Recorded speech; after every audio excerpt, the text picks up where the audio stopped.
Guys, finally, after months and months of searching in possibly the worst year for gaming, I finally found an actually fun game.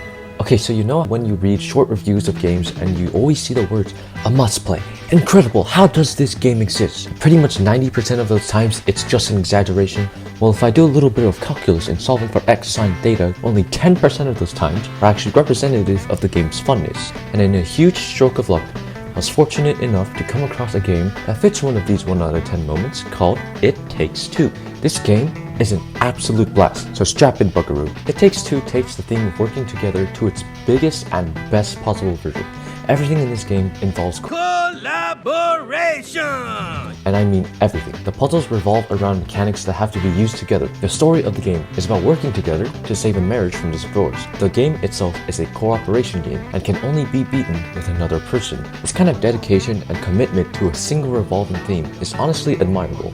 And as a final finishing touch, the game is literally called It Takes Two. As mentioned before, the way you play It Takes Two always, and I mean always, involves another player. Whether that's going against each other in an ice race course at speeds rivaling Sonic the Fast Guy, or working together to survive a plane chase throughout an underground tunnel system, you're always going to be looking for ways to coordinate your playing with your partners.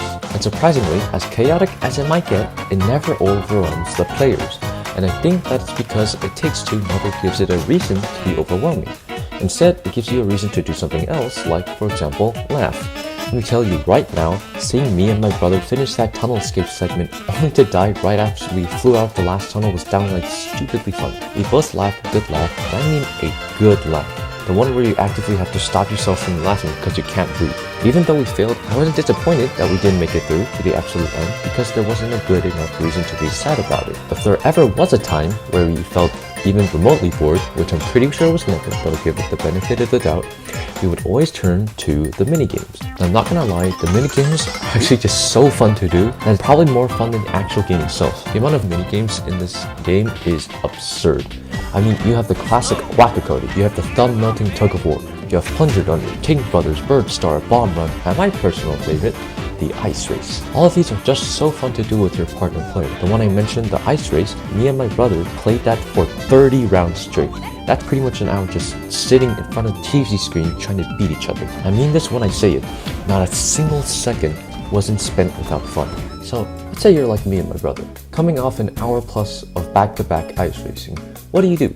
Well, if you're healthy, you'll probably take a break and touch some grass. But not if you're me and my brother. We spend our time immersing ourselves into the sheer vast quantity of the things packed in each single world, all teeming with life and atmosphere. You go from a shed and an underground tunnel system to outer flippin' space and a steampunk-like world.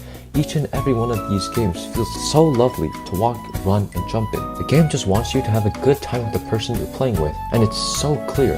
I can't stress this enough. It's so awesome to have a game that's just dedicated to fun. It wants you to bond over time through joyous episodes of adventure and challenge, just like the main characters of the story, Cody and May. At the beginning, Cody and May are both in the worst stages of the marriage, if you can't even call it a marriage at this point. They both decide to divorce and break the bad news to their daughter, Rose.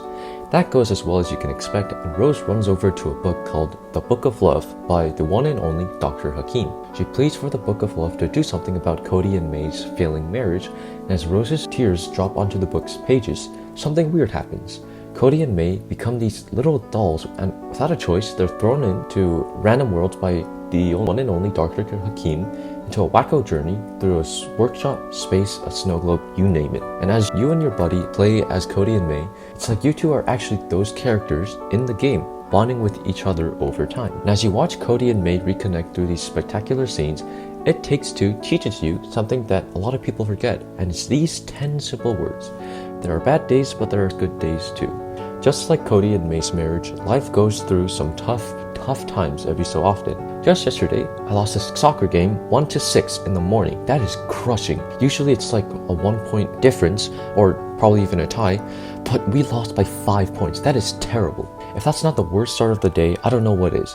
But as I went on later in the day, my day gradually got better. I hung out with my friends that I'm so lucky to have, goofed around playing Clash Royale, drew some wacky stuff, and at the end, I felt really good. Now, I'm not gonna act like losing a soccer game is the equivalent to losing a job or business or having a loved one pass, But if you're really willing to really persevere and really be firm in the eye of the storm, you'll be able to remember that there are good days too, and I promise those good days will come. It Takes Two is a beautiful, immersive experience that takes fun and cooperation to the next level. It's so creative in the way it brings to life the imagination of the game's development team, making everything come across as a pure passion project. I can't express enough how much I love It Takes Two.